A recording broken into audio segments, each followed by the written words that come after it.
ಪ್ರಧಾನಿ ನರೇಂದ್ರ ಮೋದಿ ಅವರು ಸಂಚರಿಸಲಿದ್ದ ಮಾರ್ಗದಲ್ಲಿ ಜಿಲೆಟಿನ್ ಕಡ್ಡಿ ಪತ್ತೆಯಾಗಿದ್ದ ಪ್ರಕರಣ ಇದೀಗ ಹೊಸ ತಿರುವನ್ನ ಪಡೆದುಕೊಂಡಿದೆ.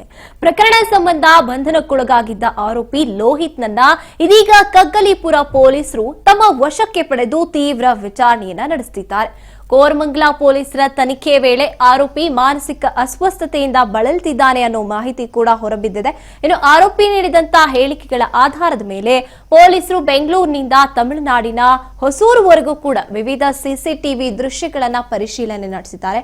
ಪರಿಶೀಲನೆ ವೇಳೆ ಆರೋಪಿ ನೀಡಿದಂತಹ ಕೆಲವು ಮಾಹಿತಿಗಳು ಸತ್ಯ ಅಂತ ಪೊಲೀಸರಿಗೆ ಗೊತ್ತಾಗಿದ್ದು ಪ್ರಕರಣ ಮತ್ತಷ್ಟು ಗಂಭೀರ ಸ್ವರೂಪವನ್ನು ಪಡೆದುಕೊಂಡಿದೆ. ಸದ್ಯ ಕಗ್ಗಲೀಪುರ ಪೊಲೀಸರು ಆರೋಪಿಯನ್ನ ಕಸ್ಟಡಿಯಲ್ಲಿ ಇಟ್ಟುಕೊಂಡು ತೀವ್ರ ವಿಚಾರಣೆಯನ್ನ ಮುಂದುವರಿಸಿದ್ದಾರೆ.